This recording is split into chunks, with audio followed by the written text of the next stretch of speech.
Hello, dear viewers. Today, we'll delve into the depths of the Middle Ages, exploring the intricate relationship between the clergy, a fundamental pillar of the feudal system, and the feudal lords.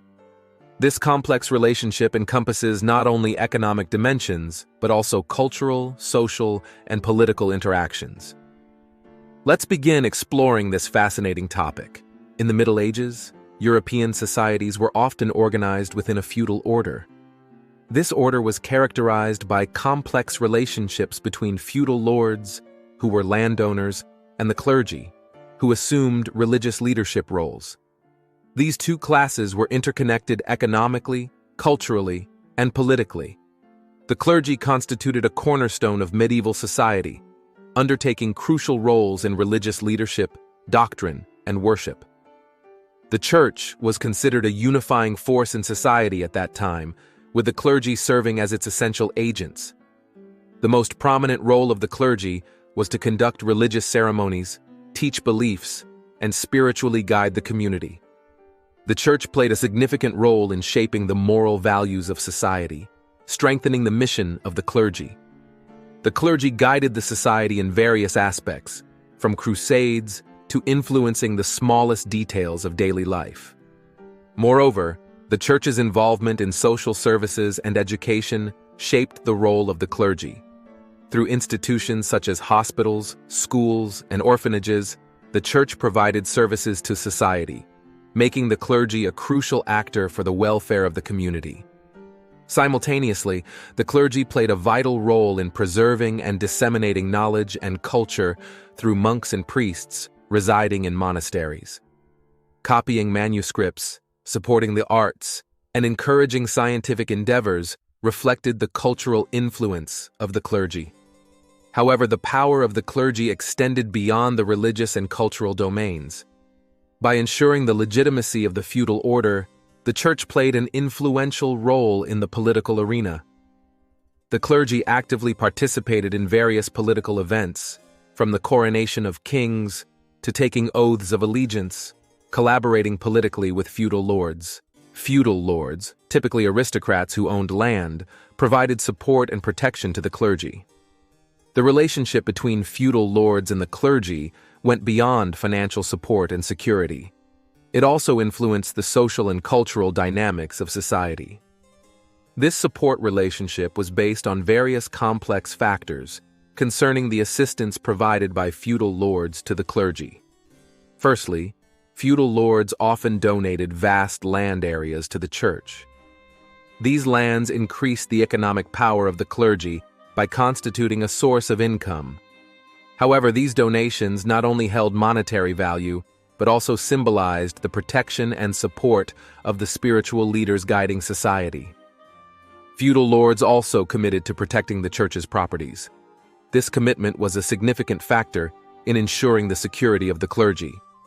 Feudal lords pledged to use their military forces to safeguard the church and the religious authority it represented, thereby protecting the spiritual leaders of society.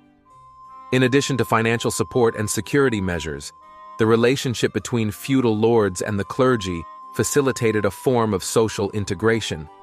The clergy integrated into the social fabric of feudal society by working in the palaces of feudal lords, monasteries, and church properties. This integration allowed for the development of advisory relationships and collaborative efforts on societal decisions, contributing to the overall stability of society. However, this support relationship was not unidirectional. The clergy assisted feudal lords in being influential in government and politics. Due to the church's perceived moral authority over the people, feudal lords utilized this moral authority's political legitimacy to govern society more effectively. The relationship between feudal lords and the clergy involved a highly complex dynamic of political interaction.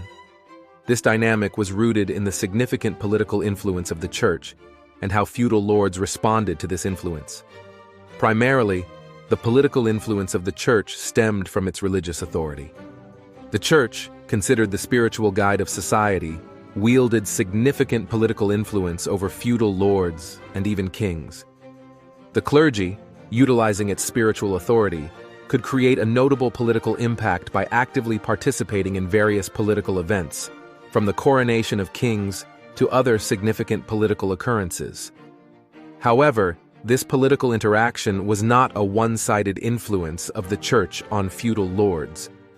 Feudal lords also sought to use and control the church for their own interests. Feudal lords, especially those aiming to limit the political intervention of the church, attempted to influence and control the church by intervening in its lands and resources to maintain their political power. Feudal lords and the clergy could experience conflicts on various issues. Disagreements could arise, for example, when decisions made by the church conflicted with the interests of feudal lords.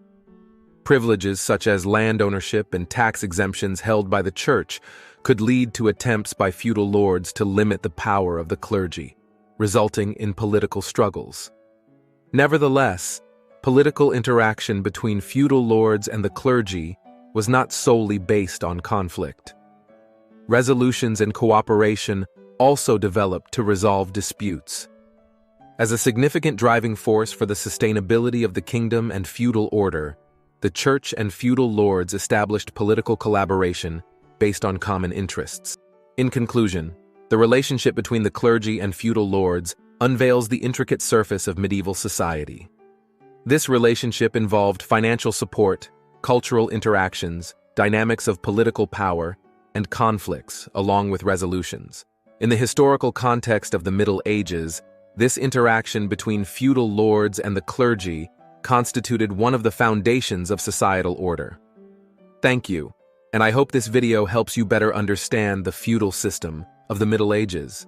Don't forget to subscribe to my channel for more history and culture content, and remember to like the video. See you next time.